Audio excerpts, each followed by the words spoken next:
Kala itu ada seorang warga yang pada siang hari sedang mencari rumput. Ketika itu, ia melihat ada kain sarung yang tergeletak begitu saja. Setelah ia dekati, ternyata di dalam kain sarung tersebut ada sesosok jasad tanpa identitas. Kemudian ia pun melaporkan kejadian tersebut kepada warga setempat dan pihak kepolisian. Akhirnya jasad itu pun langsung dibawa ke Rumah Sakit Karyadi dan diduga merupakan korban dari penghilangan nyawa seseorang. Kurang lebih sekitar 50 meter dari penemuan sosok jenazah tadi, ternyata ditemukan pula adanya tulang belulang milik seorang anak yang diperkirakan sudah meninggal selama 2 minggu. Sebelumnya memang ada laporan orang hilang dengan ciri-ciri seperti pada jasad yang ditemukan tanpa identitas tadi. Akhirnya pihak kepolisian pun kemudian mencocokkan antara jasad yang ditemukan dengan ciri-ciri tersebut. Ternyata memanglah cocok. Sosok jasad wanita tersebut adalah Suwita Kusuma Gatra Subardia. Ia tinggal di perumahan Manggala Asri 3, Kelurahan Tirto Adi. Ia merupakan seorang bidan, beranak 2 dan single parent.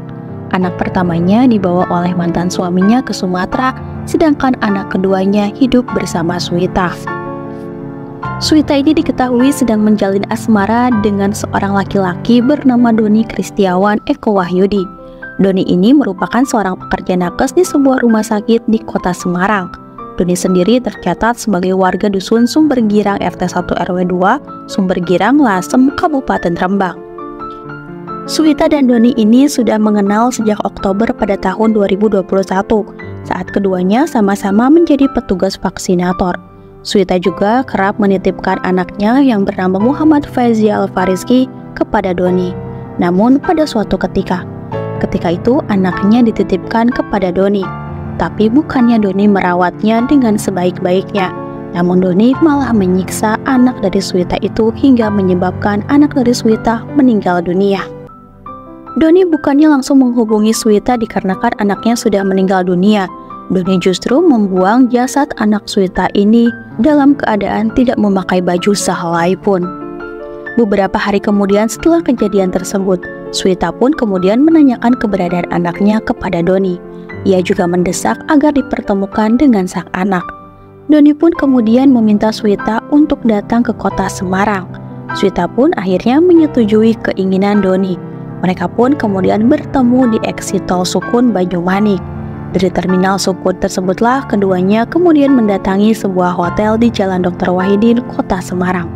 Di hotel tersebutlah, kata Doni, Suwita ini melambaikan tangan kepada seorang pria. Dan Doni pun kemudian bertanya siapakah pria tersebut kepada Suwita. Entah jawaban apa yang dikeluarkan oleh Suwita, sehingga ketika di dalam hotel, Doni pun kemudian mencekik leher Suwita. Bukan itu saja, setelah Doni ini mencekik leher Suwita, ia pun kemudian menjerat leher Suwita dengan kerudung hingga akhirnya Suwita meninggal dunia. Setelah Suwita ini meninggal dunia, Doni membungkus Suwita dengan sarung dan kemudian jasadnya dibawa ke mobil, ditaruh di belakang jok mobil Doni. Kemudian Doni pun melemparkan jasad tersebut ke dalam semak-semak hingga akhirnya jasad tersebut pun ditemukan oleh seorang warga. Akhirnya polisi pun memburu dan menangkap Doni Kristiawan Eko Wahyudi. Doni pun kemudian divonis kurungan seumur hidup. Sampai akhir hayatnya, Suwita ini tidak mengetahui jika anak keduanya telah meninggal dunia di tangan Doni Kristiawan Eko Wahyudi. Parahnya lagi, Doni Kristiawan ini sudah memiliki istri sah dan Suwita pun tidak mengetahui hal tersebut. Yang Suwita tahu, Doni ini sudah bertunangan dengan dirinya. Motif sebenarnya di balik kasus ini adalah dikarenakan Doni tidak ingin Suwita mengetahui jika anaknya sudah meninggal di tangan dirinya.